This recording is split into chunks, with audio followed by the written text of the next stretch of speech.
So there are a few unique characteristics that by themselves will identify a mineral correctly just instantly. They aren't very common. What you need to do most of the time is you need to gather information, different pieces of information. Then you look at those pieces of information as kind of a whole, and then that will help to identify the mineral, both by showing you what minerals it could be, and then also eliminating other minerals that it couldn't be. So the first characteristic is color. Probably the easiest one to test. You just look at it, see what color it is, but it's not a very good one to put a lot of weight into, to put a lot of trust into. The reason being, you can have an example like this. These are 4 different minerals, but they look really similar. Even if you had the names of all 4 minerals, picking out which one was which would be difficult because they look so similar. Kind of on the flip side of that would be something like this. So here you have, 6 different colored minerals, but it's all the same mineral. They're just different colored samples. So, you can have multiple minerals with the same color. You could have one mineral with multiple colors. So, color isn't a great indicator as to which mineral it is. Here's another example. All of these are the same mineral. These are all a mineral called beryl, B-E-R-Y-L. It has some different names depending on the coloration. Like if it's green, this is referred to as emerald. Or if it's a blue or a light blue, kind of like in the second and third row, then it's called an aquamarine. But they're all the same mineral. It's the same crystal structure, same basic formula. The only thing that's different, and the reason they have different colors, is when that crystal was forming, there was a trace amount of some other element. And when that other element, became part of that crystal, it changed the color a little bit. But, at its root, it's the same mineral. So again, color not a great indicator by itself of what mineral something is. The next one is luster. So luster is the way the surface of a mineral reflects light. And we have 2 main categories of luster. It can either be metallic or non-metallic. So if just looking at the mineral, if it looks like metal, then it would have a metallic luster. It is kind of reflective like metal, kind of looks like metal. It's one of those things that's kind of hard to describe, but if you see something, if it's metal or not. Your life experience has taught you, what's metal and what's not. If it doesn't look like metal, then it would be in the non-metallic category. And there's some more specific lusters that are under that. So the first one, earthy.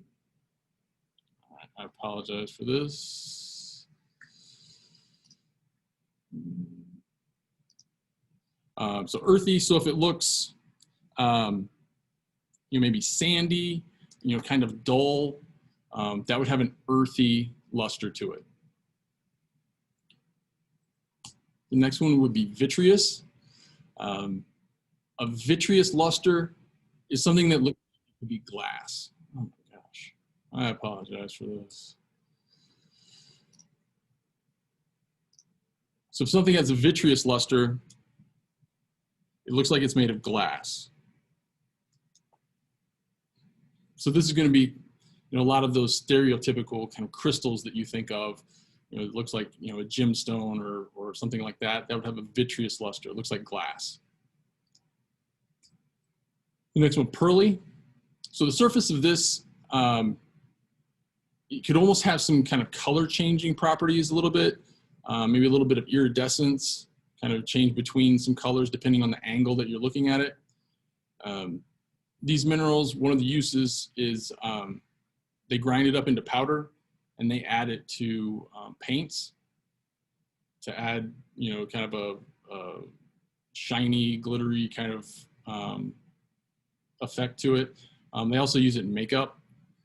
to kind of make things look, kind of almost, metallic-y, kind of, color changing. So it would have a pearly luster to it. This one, resinous, is if the surface looks waxy. So either, like wax of a candle or wax paper or something. It kind of looks kind of clear, but, kind of not. Like light can kind of get through it, but it just looks waxy. That would be have a resinous luster. Then this last one, adamantine, is if it's diamond-like. So if something were to have a luster that looked like a diamond, it would have an adamantine luster. All right, kind of mentioned this before. We kind of talked a little bit about crystal shape, but crystal shape is definitely something that you can look at and use as another piece of information in, identifying an unknown mineral, whether it's, a crystal shape that is or can be formed by a certain mineral, or if you have a crystal shape that, maybe you think it's a mineral, but that mineral doesn't form the crystal shape that you have as your sample, then you know that it's, it's not that one. So it can eliminate possibilities as well. The next one is hardness. So the hardness of minerals is the resistance to scratch or scratching. And this can be a really good indicator as to what mineral it is. And the next three pieces of information I would definitely highlight or star or something, just kind of make note of, because it makes really good quiz questions and test questions. So the hardest mineral that we know of is diamond. That's the hardest one. The softest is a mineral called talc. This is a mineral used, or the best known was it was used to make baby powder, or what was also known as talcum powder. The only problem was there were a bunch of lawsuits recently because talc is a naturally occurring mineral.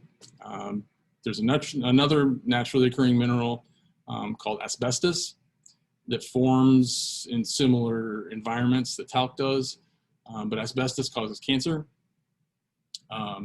So there were times when mining talc, they would also mine asbestos unknowingly, and then it was mixed in with talc. So you had, babies and basically having some asbestos put on them. The problem with that, asbestos causes cancer or can cause cancer. So yeah, that was a problem. But that's the softest one. That's the softest mineral. But even though diamond is the hardest mineral, it's not very common. You're not just going to walk outside and see diamonds laying around, or at least not where I live. So the hardest common mineral is quartz. So like I said, I would remember these three things. I would remember, diamond is the hardest, talc is the softest, and the hardest common mineral is quartz. I mean, quartz is all over the place. Anywhere, if you can go outside and find a couple pieces of sand, that's quartz. Odds are that's quartz. Stuff's all over the place. So quartz is the hardest common mineral. When we measure hardness, we use something called the Mohs scale, named after the scientist that created it. Notice that it goes from 1 to 10. So 1 being the softest with talc, and then 10 being diamond as the hardest. In between, you might recognize some of the minerals, maybe. Like number 2, gypsum, really soft. One of the big uses for gypsum is in drywall, which is sometimes referred to as gypsum board. You see quartz has a hardness of 7. Next to it at 8, you have topaz, which is used in a lot of jewelry because topaz comes in pretty much any color you can think of. Corundum at 9. Corundum is the mineral family where you also have rubies and sapphires. And then diamond at 10 is the hardest. So diamond can scratch all of those other minerals, none of those minerals can scratch diamond. The only thing that can, you know, cut, polish, scratch diamonds are other diamonds. That's because it's harder than everything else. When we're trying to determine the hardness of a mineral, there are sets and kits that you can use that are, you know, very precise, and some can be pretty elaborate. We typically don't use those. Anytime you use those, you use the mineral to scratch the tool. You're trying to scratch a mineral with something else. Doesn't give you the same information as if you use the mineral to try to scratch whatever tool it is you're using. Some common tools and some of the hardnesses associated with that. The first one is a fingernail, and this is just a normal homegrown human fingernail, not anything lab created or nothing painted on the surface or glued on the surface or anything like that. Just a plain fingernail. Has a hardness of about 2.5.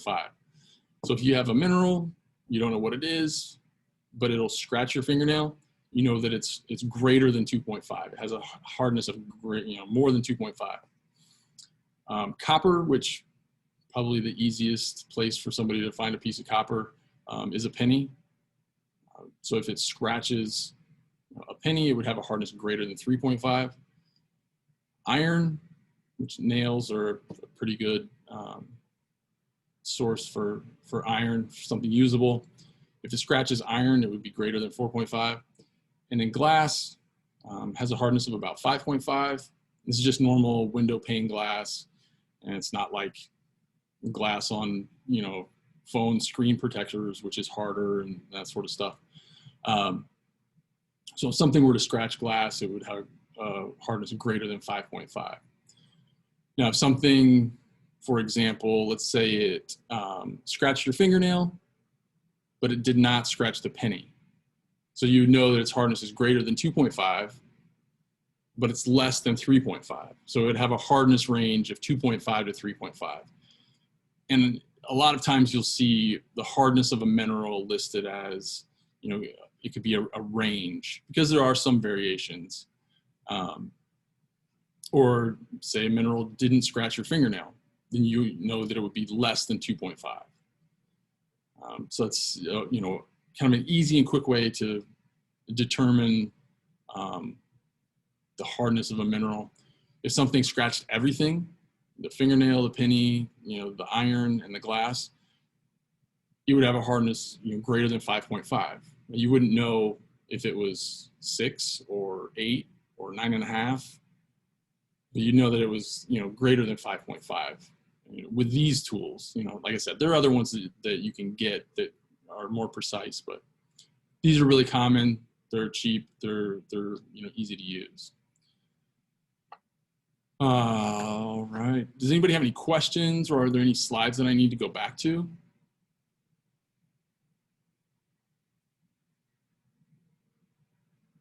No? Okay. That's all I have today. If you weren't here yesterday, I would do that assignment, as well as, you know, any other missing assignments that you have. I would work on those, try to get those in. That's all I have today. Stop sharing that.